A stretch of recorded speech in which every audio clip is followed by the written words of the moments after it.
then also we welcome you to this session today. Like I did mention, we'll have a half day session that is composed of some presentations from the editors of the Soil Atlas. Two presentations will be done, and also there will be a few speakers to tell us the background of where the whole journey started and where we are at the moment. And then later, after the tea, we'll have a panel discussion of eminent persons here today who will break down of what we have been discussing today and making sure that we are grounded in Kenya, okay, in terms of how our soils are and how healthy we are. So, and then later, as we're closing, we'll have some few closing remarks in terms of sharing where the food initiative is at, and also in terms of knowing what other projects we are engaged in. And to start with, we'll have some welcoming session, just a few minutes, and we'll come Harun, who will introduce our one other speaker to share with us the journey of our Soil Atlas. Thank you, Fred. Good morning. All protocols observed. I would like to start by saying that as we gather here today, I invite you to reflect on the ground beneath our feet. Are you reflecting? You know you are standing, where you are sitting. And the very soil that has sustained life for millennia. I want to recall Wendell Berry from US, who lived in the 1930s, who reminds us that the soil is the great connector of lives, the source and destination of all. While Lao Tzu from China, timeless words, nature does not hurry, yet everything is accomplished. Speak to the steady, enduring rhythm of the earth. Together, these insights emphasize that soil is not merely dirt, but the vital foundation that nourishes our crops, sustains our water, and underpins our future. Today, as we unveil the Soil Atlas, Kenya edition, let us honor this living legacy, committing ourselves to protecting and rejuvenate the land that connects and sustains us all. So my name is Harun Warui. I coordinate the Agroecology and Food Right Program of the Heritage Board Foundation. And with me also, I would like to introduce Christy. I don't know if she's here. We'll be meeting Christy Gatwili, who is also the coordinator of the Right to Food initiative. So please, if you have anything that you need clarification, that you need to be guided, we are here. And also my team. Here we have our director, Joachim Paul. We have got Fred Jao and other colleagues from the foundation. So please feel free to interact with them. I will not talk much because you'll learn much as we proceed. And I would like to introduce our colleague, Lena Luig, who is going to give us some opening remarks and tell us who she is as we start our meeting today. Thank you. Karibuni sana. So good morning, everyone. My name is Lena Luig. As Harun just said, I'm heading the International Agricultural Policy Division at Heinrich Foundation. I'm based in Berlin. So it's really, I want to say, it's really an honor for me. It's so great to be here to be part of this event.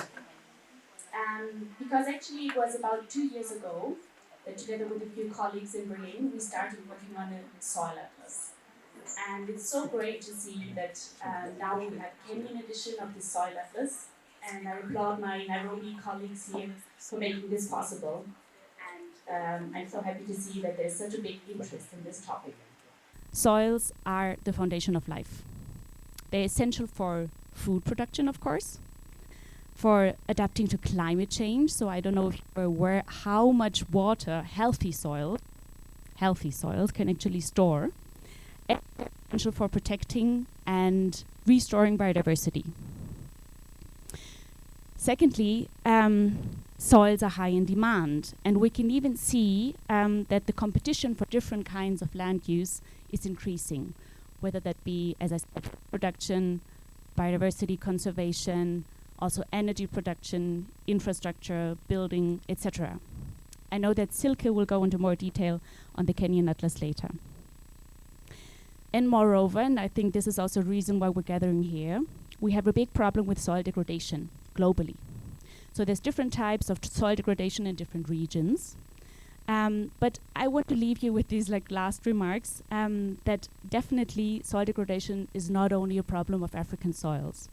So I said we presented the Soil Atlas in Brussels to a European audience, saying that in the EU, just for you to know, more than 60% of soils are actually classified as damaged.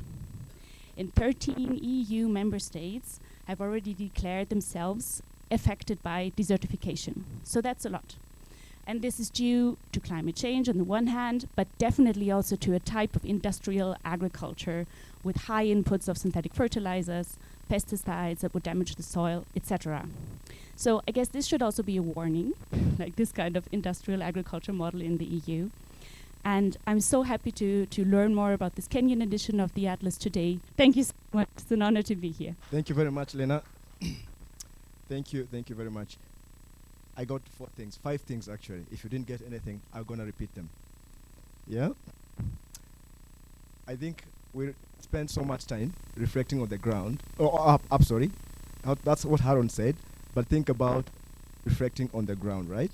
Because that's what is important most of the time, because that's where you're getting off with. But Lena mentioned 4 things. Soil is the foundation of life. Soil restores diversity. Soil is in demand, very much in demand. Unfortunately, going degrade. Thank you very much, Lena and Haron, for that introduction, and also for the welcome remark on the journey of the Atlas. And I'll be selfish a bit. I encourage you to look at the various other atlases that are on our website, including Plastic Atlas, Coal Atlas, Energy Atlas. There are many of them, and they have so many. You have so much information at the end of the day. Sylvia, are you ready? Anytime, right? Good. You're welcome. Okay, morning everybody. So my name is Sylvia Kuria, and I'm an organic farmer. It's coming. And I also a friend of Heinrich Böll Foundation. You know, we've been working together for many years, you know, especially in the field of agroecology and also policy, trying to see how we can work with local farmers to adopt these practices that we really need in this time that we are in. So I'm one of the core editors of the Soil Atlas, Kenya. And the other editor, the lead editor is Silke Bolmo, who I think is going to come on. But for me, you know, like for my session is basically just to bring us together, you know, just to think about, you know, the East Africa outlook. So when we finish the launch and you get a copy of the Atlas, you know, you'll notice that we have a few articles that are very specific to Kenya and East Africa, and that's what I want us to take us through. And also to entice you, when you get the Atlas, people, let's read and let's learn about what's happening in our context. So when you think about soil degradation, this is one of the articles that we have there. And, you know, our soils are quite degraded, as you can see. And, you know, as Lena said, it's not just in Africa, but, you know, globally, that you're thinking about how we are losing very good soils, especially through wind, water erosion. And the article actually takes us through, you know, the different ways that soil is actually degraded in like in East Africa, but also give some solutions of, you know, what can be done for us to actually revive our soils, and also thinking about it and, you know, just coming up with a very strong stand that agroecology, you know, the methods that are employed in agroecology, the principles, the elements, you know, the ones that would actually help, you know, to bring back our soil and actually reduce the degradation that has been happening over the years. In regards to soil diversity, you know, for a long time, my farm is in a semi-arid area. Whenever you come visit in Maimahiu, and Limuru also where we are, it's actually a semi-arid area. And what people ask me, why did you come here? You know, number one, maybe it's because the place we could afford. You know, the places where are high potential, you know, the land is actually very small. It's a bit difficult, but we also wanted to be there to actually show, okay, one, it's our home, so there's nothing we can do about home. Home is best. And also just to show that we are actually able to change the place and actually show that even if our land is not as high potential, you can be able to change that. And through the slides, I'm going to actually share my story, and I'll show you how our soils have been, you know, getting better over the years. But back to our chat here. When you think about the different soils that we have, when you look at the map, semi-arid and arid is like 80%, which then means we only have 20% of our land that is classified as a breadbasket. So if we don't have good soil, we don't have food security. And that's why we've had this consistent issue of not been having enough food. We're not able to grow enough food, even if whatever we call a bumper harvest, it's only a bumper harvest in some areas and others are still hungry. I don't know, when you go around Kenya, it's normally quite sad that, they are pouring milk in Kinangop, and in northeastern, the children have nothing to eat. So we really have to think about, as we reflect on soil diversity, what can we do to actually reduce the issues whereby our land is mainly semi-arid and arid, and what is being done really about it. And, again, thinking about issues, to do with agroforestry and how to employ regenerative agriculture to bring back the soils and reduce the percentage of having semi-arid and arid areas. Then this was one of my favorite articles because I was one of the co-authors with Christine and Professor Karuko. And, when you think about the missing link and nutrition, we have spent a lot of our finances, in fortification of foods. Like right now, I think Kenya has got a law, if I'm not wrong, about cereals and oil have to be fortified. And when you think about it, is that very sustainable? When we have to keep, fortifying our foods, and yet the sustainable solution is to think about the soil, about the origin. When you have healthy soil, you actually have nutrient-dense crops. But what has happened is because of the degradation that we've talked about, and because of the issues of having large parcels of land classified as semi-arid and arid, then our soils are not able to have any nutrition to feed the crops. So what is the sustainable way of ensuring that we can actually feed our children, especially with good, nutritious foods for many generations to come? So when you think about this missing link, we are saying, for now, we have no problem with having the fortification, and it's something that is going to be with us for many years to come. But what sustainable solutions are we working on to ensure that we work directly with the soil and ensure that we have nutrient-dense foods available to the population? And we are moving on to the soil health revolution. And this is where we should all be as a team. And when you think about the different elements of agroecology, there's one for co-creation of knowledge, whereby we're able to bring scientific knowledge together with the local indigenous knowledge. Many partners I see here, that we've worked with for a very long time, are working with farmers directly. And farmers are also doing a lot in terms of thinking of how can we be able to grow our soils, looking at like using our own knowledge. The picture I have down there is bokashi, which is a wonderful compost that we've been really training farmers on. It's very easy to make. It's very effective, and doesn't take too long, to actually mature and be used in the soil. And farmers are also going into black soldier flies, and others are also doing vermicompost. Those worms are from my farm, very nice and healthy. And here we're just trying to see, are we part of the revolution? And are we embracing innovative practices, scientific, the ones that we have locally, so that we can actually revitalize our degraded soil, increase productivity, and support environmental conservation? I'd quickly just want to mention that, this cannot happen unless we have a conducive policy environment. And for Kenya, we're very lucky because last year, November, we were able to launch our national agroecology strategy. And, having a good policy environment then ensures hopefully we are going to be able to have improved resource availability for us to have this soil health revolution, and also to strengthen the different value chains. So I'd encourage us, please, to go through these articles and actually relate with them, and also join the soil health revolution and ensure that, as many partners as we can actually change the narrative. Next time we meet here, let's move that map from having 80% semi-arid and arid to have it much less. So I'll quickly share about my soil because I say that I'm a farmer. And here I say that agroecology is the only solution for healthy soil. When you look at the picture at my extreme right, that is how I started off, very dry. I know you may not be able to see it, but it doesn't look that good anyway. But it was very dry. The soil was depleted of any nutrients. And when you look at the bottom, I tried to get a screenshot. For about 3 years ago, we actually did a soil test, and our pH was very high. In terms of, it's very sodic. I don't know how to say, like high salts. And the pH was actually 8.45, which is quite high. Hardly anything grew.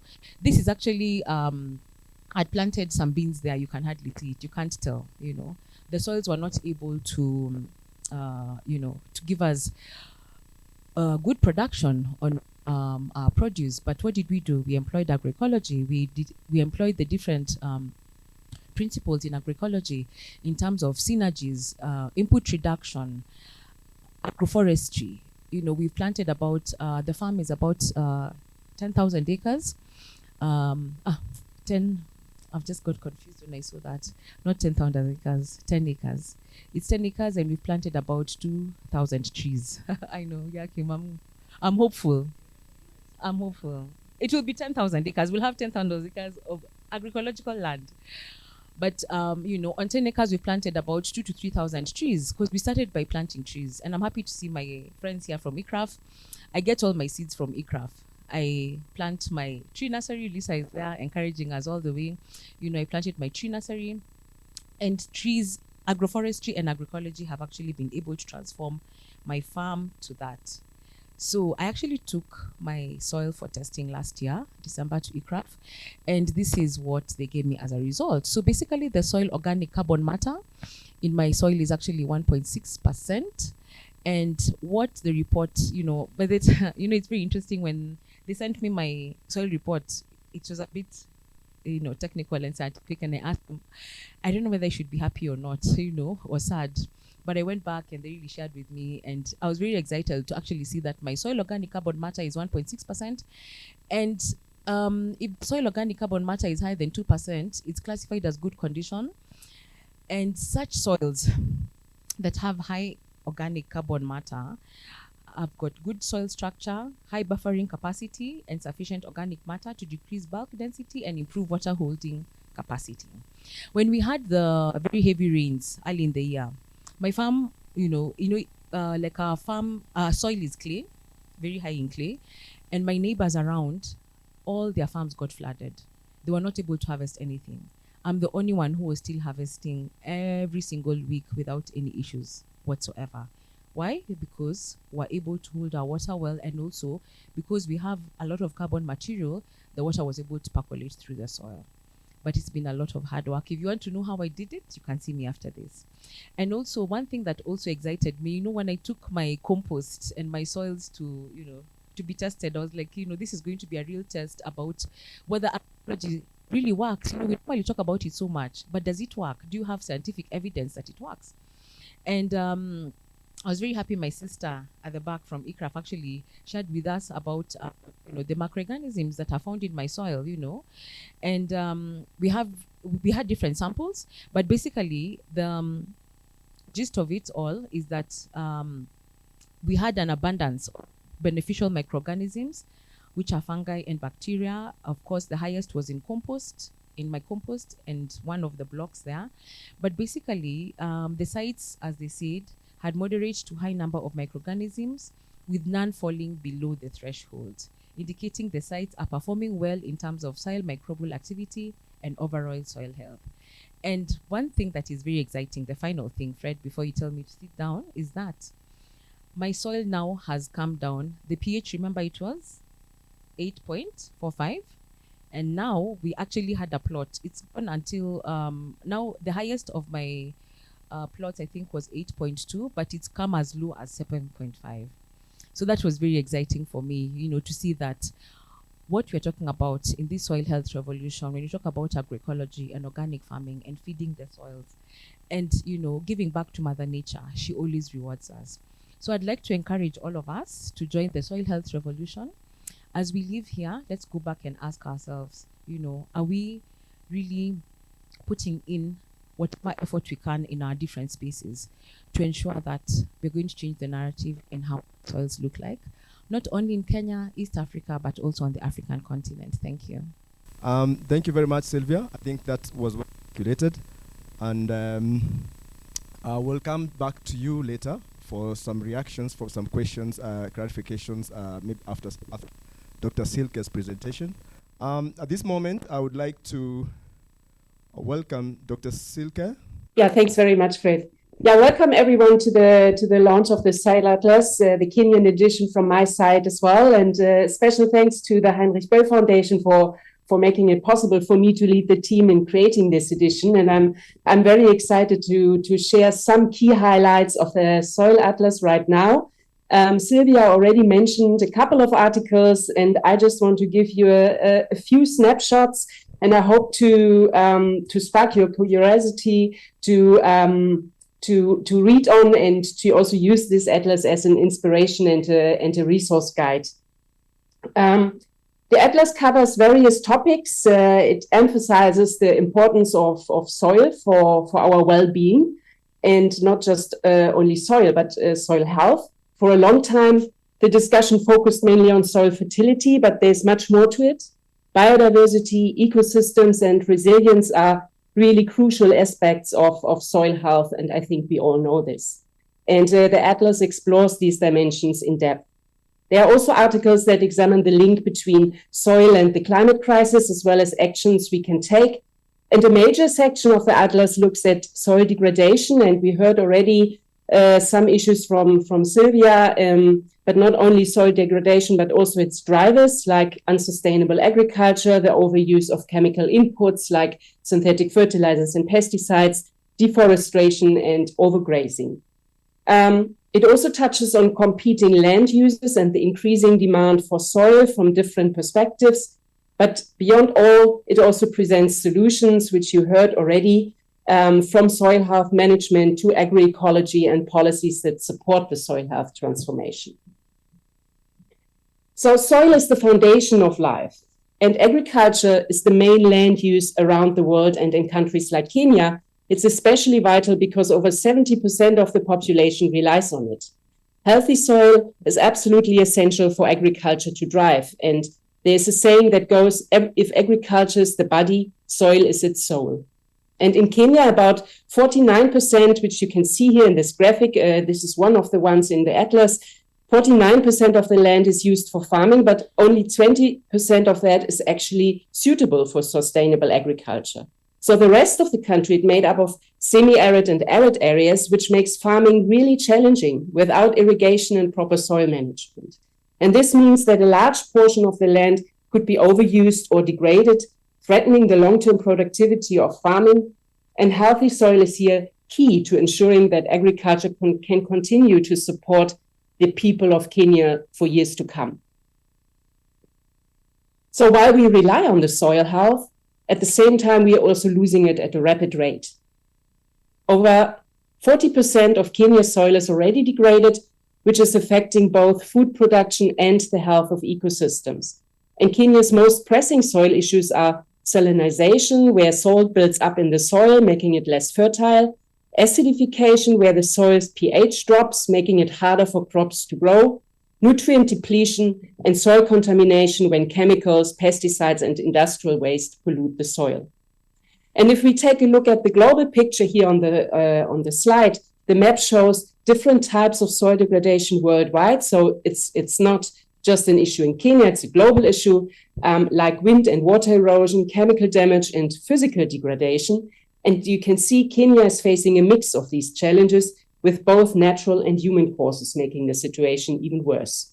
So the bottom line is, if soil degradation keeps going on at this rate, food security and people's livelihood will be at risk. Degraded soil is very sensitive to erosion, and that's what this graphic shows you. Globally, it costs about $400 billion every year, impacting food production and ecosystems. And the climate crisis, and especially in Kenya, is making things worse, with erratic weather patterns, longer dry seasons, and heavier rainfalls, intensifying soil erosion, especially in Kenya, as I said. So this slide shows you the annual costs of land degradation in billions of dollars. And it's clear in this picture that sub-Saharan Africa bears the highest costs. However, these hidden costs are often overlooked when we discuss agriculture. And this topic is also raised in the Soil Atlas. The Atlas also provides soil maps that highlights the diversity of Kenyan soils, each with its own unique characteristics and challenges. For example, the top left map shows the pH levels of Kenyan soils, revealing that 50% are strongly to moderately acidic. At the same time, 16% of the soils are deficient in phosphorus, which you can see on the left bottom. And these areas often overlap, since, as you can see in red, since low pH locks phosphorus in the soil. Additionally, on the right-hand side, a significant portion of Kenyan soils has very low soil carbon levels. And these are just a few examples, and they emphasize the need for site-specific soil health management strategies tailored to each unique condition of Kenyan soils. And simply increasing the use of synthetic fertilizers to boost production won't solve the soil health problems that Kenyan soils are facing right now. And various articles are touching this issue. History has shown that this approach often leads to widespread soil degradation, puts financial strain on governments due to fertilizer subsidies, and pushes many farmers into debt. And I believe we discussed this later on. And in the graphic, you can see that although fertilizer use in India, which you can see in the purple bubbles, is increased more than fivefold, the yield in green of grain remains more or less the same. So instead, we need policies that support site-specific solutions for creating meaningful and sustainable changes. Moving away from degraded soil, there are also other challenges. The Atlas also thematizes the soil, that the soil is in high demand due to the vital function and diverse function it provides. Over the last decade, pressure on soils and land has significantly increased, and this growing demand is highlighted by the fact that over the past 20 years, there's been a rush for fertile soil with, as you can see here in this graphic, which countries like China, the United States, and Switzerland leading in these land acquisitions, often referred to as land grabbing. Interesting is also that while China is mostly buying land in Eastern Europe and Russia, the US and Switzerland are mostly buying land in Africa. And the last slide I want to share, the competition for land is also evident when we look at climate goals. So soil plays a crucial role in achieving these climate goal objectives, such as through tree planting, that's also happening in Kenya. And as shown in this graph, restoration efforts are primarily focused on regions like Sub-Saharan Africa, Asia, and Latin America, with the largest areas actually in Sub-Saharan Africa. And this often creates conflicts because people live in these areas. Local communities depend on the land they cultivate, and many climate initiatives are being implemented in these areas where land rights for indigenous people, women, and small-scale farmers are often insecure. But as I said in the beginning, the Atlas also provides lots of solutions, and Sylvia already mentioned that.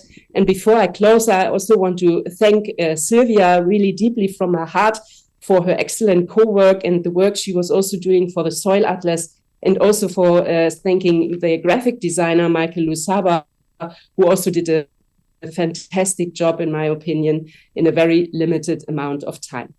Thank you very much. Thank you, Sylvia. Dr. Silke, thank you for that breakdown of this publication. I think it's very helpful. So much data in it, and some of the data is scaring, but also encouraging to give us motivation to do better for our soils. We have 2 questions from our online attendees, and I'll read them. One question from Mary Apofia. I think this question to HBS team. Will the Soil Atlas be free available to everyone? That's one. Then the second question, this is to Sylvia.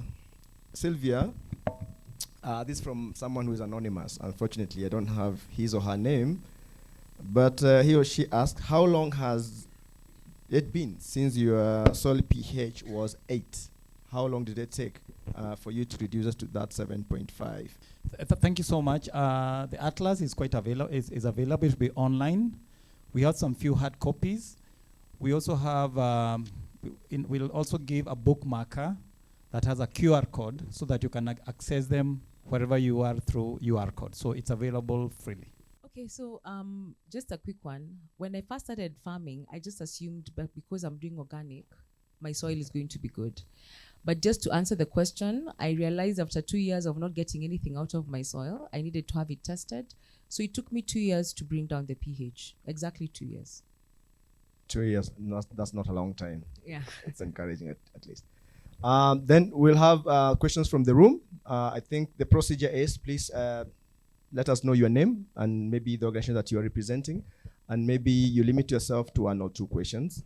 I think that would be fair. And then we'll observe time, at what time we break for tea. Okay? Anyone who want to go first? Good morning. My name is Josmaria Barasa. I'm a freelancer by the day. I'm a freelancer by the night and an agricultural extension officer by the day. Okay, my first question will be to Sylvia. I think to Sylvia. And the organic fertilizer preparation methods you're using. I saw was it compost or farmyard manure? So while you train farmers, do you train them on preparation in terms of sheltering the fertilizer?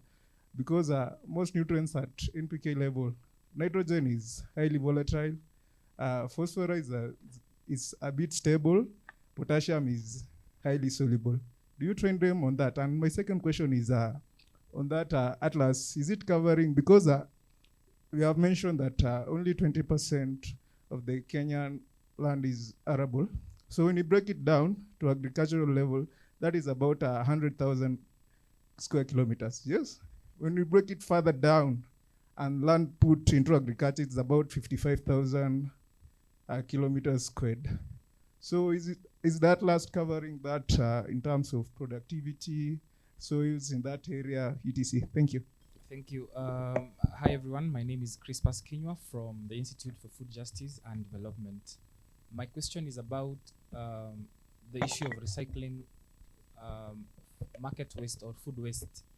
If you go to any urban market right now, you find a lot of trucks full of food from upcountry. And this food goes, of course, it's taken by people, and we have this waste, the peels and whatnot. What does agroecology say about recycling this food into compost and taking it back to the farm as a strategy to regenerate these soils? Because we have a serious crisis of soil degradation. And I know that agroecology is also a bit particular about what we can use in our farms because of pesticides and whatnot. But can this be a good strategy also to convert all these waste, if possible, even 100% of these waste, and take it back to the soils for regeneration? So I think I could address Sylvia or, Sylvia. Yeah, thank you. Thanks a lot, Mr. Chairman. My name is Micheka. Let me just, I didn't hear one word about environmental degradation, really, and how much does that contribute to the actual degradation and loss of biodiversity? Thank you so much. Good morning. My name is Manoj Kaushal. I work for Alliance of Biodiversity International, CIAT. It's a CGIAR institute, so hopefully some of you know. So first of all, I want to congratulate on this great work on the soil atlas. And my question is that what are the challenges or the methods and the technologies you used so that we make sure that the data collected and embedded in the soil atlas are up to date and accurate? Thanks. Good morning.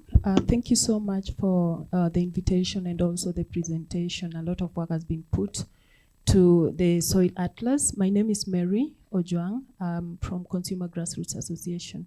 And while Sylvia was presenting, she mentioned about the technicality on the terms used while describing some of the issues in the soil atlas, and looking at if we have to share this information and integrate it into grassroots initiative, Is there a platform or an initiative being developed to break down these technical languages in a manner that people at the grassroots initiative can relate and understand? Thank you. So basically, when we work on the training, we have many partners who are actually in this space. Yeah. So we have our friends from GBIAC. Maybe let me stand. We have our friends from GBIAC who actually do a lot of training on organic fertilizer. We also have Coan, we have Pelham. So basically, they actually have a very good way of training farmers on how to manage the compost. But as you said correctly, yes, there are some different things that we have to put into consideration, that it's covered, it's not exposed to, the elements. So at least you're able to maintain the nitrogen.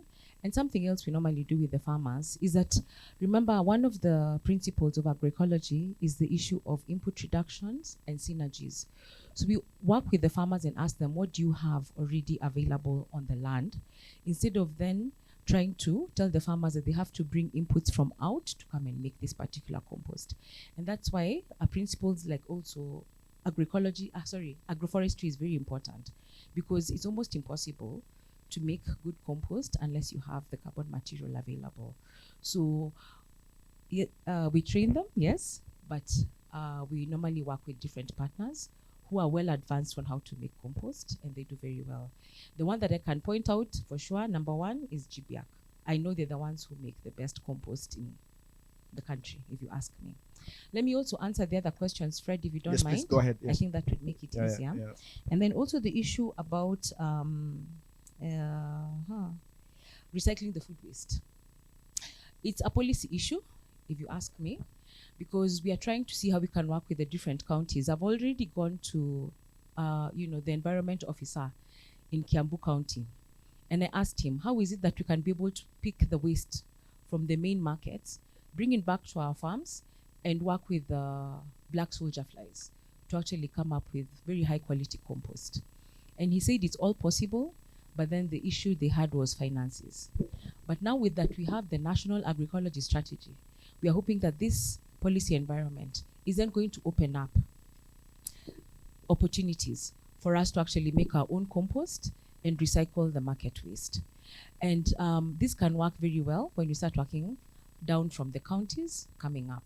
Because now that we have a framework with a policy, now we can go back down to the counties and now encourage our leaders there. We are doing it already with the Heinrich Böll Foundation and the Root to Food Initiative, whereby we're working with the farmers on the ground to actually put their leaders to task and say that they need to budget for this, like this recycling of organic waste and bring it back to the soil. So for me, I would answer it as a policy issue, because that's the only way that I think we can be able to make it work. Yeah. And also another thing that I was just speaking to Harun about the aridity of the soil. When you think about the soil being semi-arid, it's true that it's actually the major issue is actually the issue of irrigation, which means that those areas actually get less rainfall, and when they have less rainfall, then it's very difficult, then to grow the food. The food production goes low. But also one more thing to also put into consideration is that the arid areas then are also more susceptible to actually have sodic soils. The pH of the soil will normally go high, because then when it's very dry, the soil tends to compact.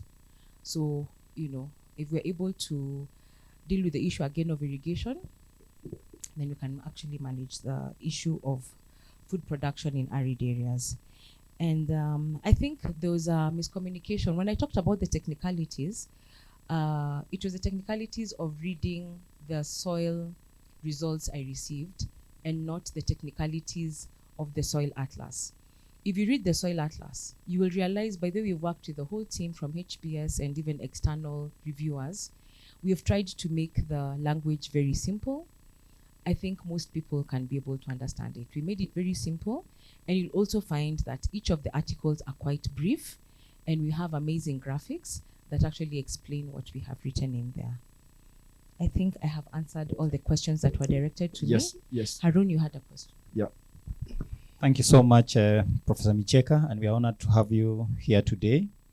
Allow me to say that, Prof, when it comes to environmental degradation, it's a core focus as a driver towards soil degradation. So that is it, and we cannot discount that. And we appreciate that 40% of our soils in Africa are degraded. That's something we cannot dispute, and that is the status. So I would say that environmental degradation is at an increase, and that's why we are having degraded soils. And also take this opportunity to observe that if you look at what Sylvia has mentioned about that 80% of our country is in arsals, that does not mean that that land is not productive. I think we need to be very careful.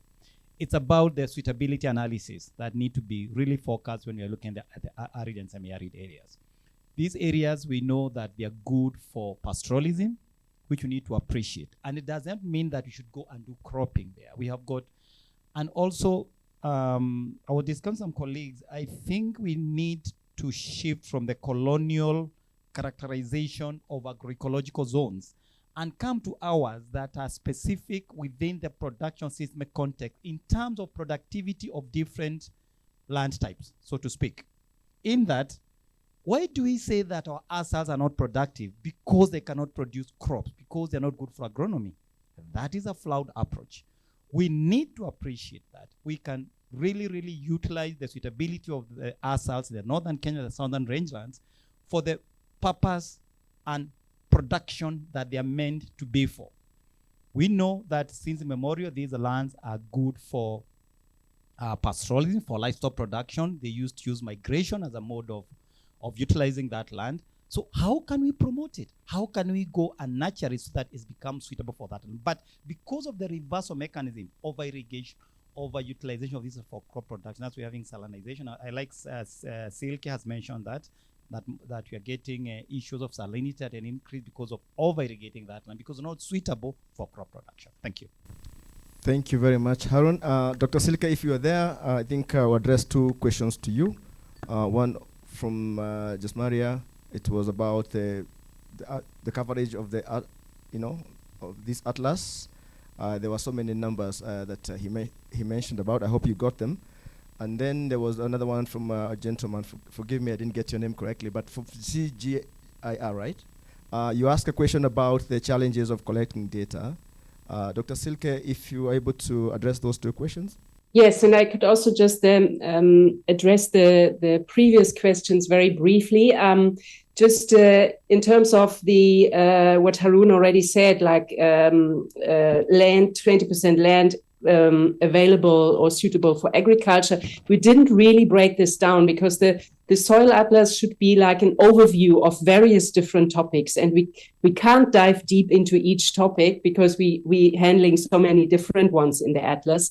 But the atlas should inspire and should encourage people to dive deeper into the different issues.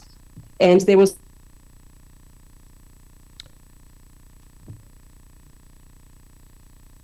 You still there? was also the question of in soil. And then also back to Crispus' question about the food waste. Sylvia answered that already, but there's also there are already positive examples. Like in Langata, there's already an initiative collecting food waste, and a very successful initiative in around Lake Navasha, where they collect the waste, make compost, and provide it back to the people for free. So they're really good initiatives, and I think the Atlas should serve as like taking up these initiatives, taking up the discussions, and spreading the words. Thank you. Thank you very much. We'll get another round of questions. I think we'll start with you, Joachim. You had your hand up first. Yeah, it was actually a question I had to Silke, but maybe I can present it as a comment too, because Dr. Silke spoke about the land grabbing. Now we're talking more about questions regarding ecology and the land use here. But I just wanted to point to that. I think the examples that were mentioned of those countries who land grab were like the US and Switzerland, for example. But I think in our region here, there are probably other countries who are mainly active in this way. So I just put it as a question, maybe to all, which countries are they, how much this is the problem that we're facing here. And yeah, just wanted to say this, and maybe which other countries or regions are this that are active here. Thank you. Or as we go online, there are 2 questions online. I'll read them as you prepare your questions. Hosea Kadagol asked, in most irrigation schemes in Kenya, like Marigat irrigation scheme, the farmers are struggling with growing poor soils. Can the Atlas help us monitor these at that level?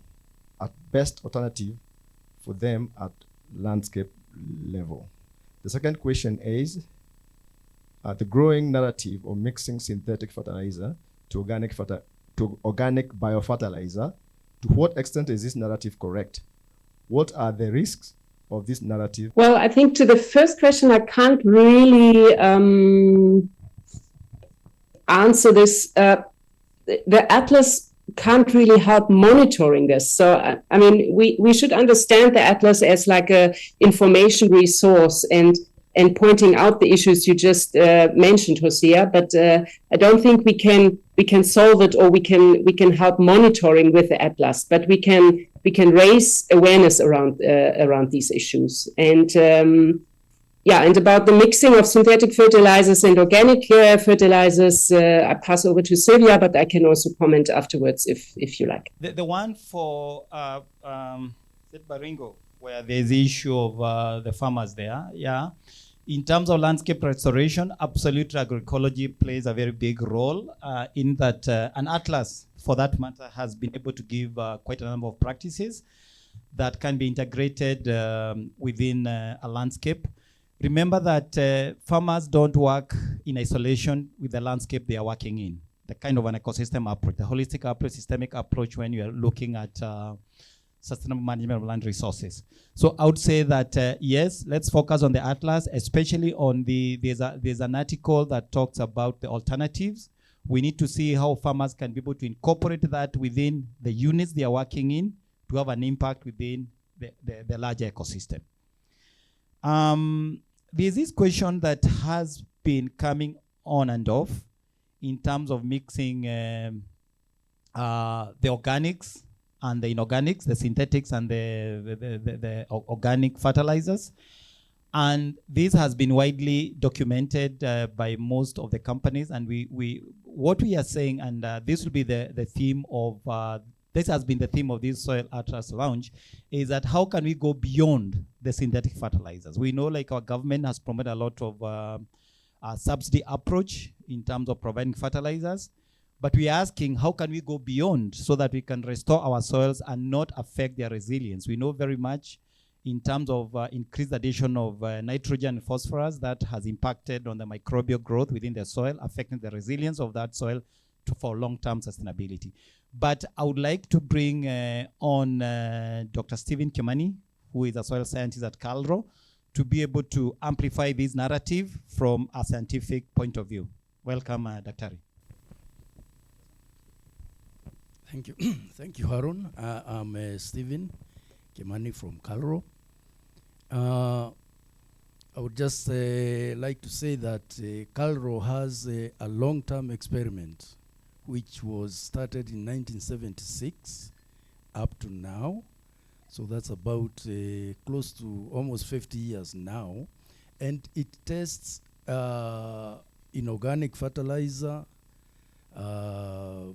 and also combination of organic and inorganic. And it also has organic fertilizers, you know, those three groupings, all tested over a long period of time.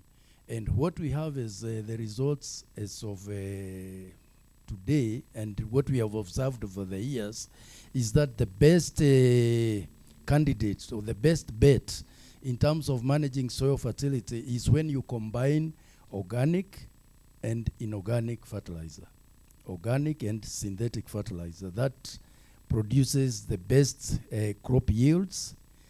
The organics themselves applied singly also produces over time higher yields than the synthetic fertilizers. So the two best combinations is the organics, and when you combine organic and synthetic. The synthetic trials over the long term, the yields are declining as we continue applying the synthetic fertilizer. So moving forward, and we will talk, I think that one will come in the panel discussion, is that we have to think about integration or the use of organics. Thank you. Thank you very much. I think Joachim's questions, I think these are addressed to anyone in the room who has information. Yes, it was a comment, but also there's a question at the end of it. So maybe there's someone with an answer in the room. Anyone? Okay, please go ahead.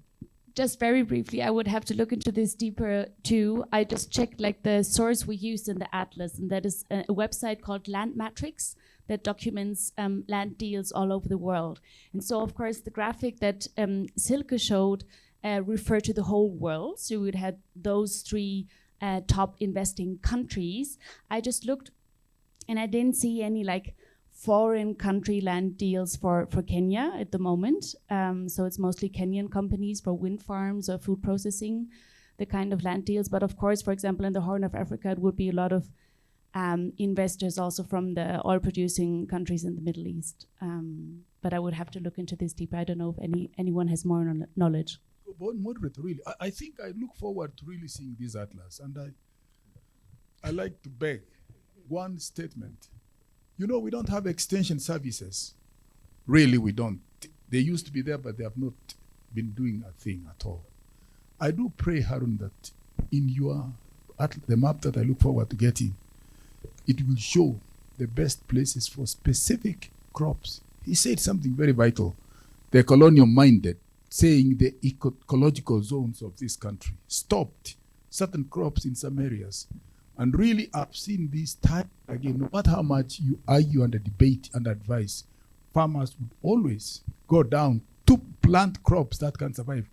This organization, I've just seen it the first time, called Consumer Grassroots Association.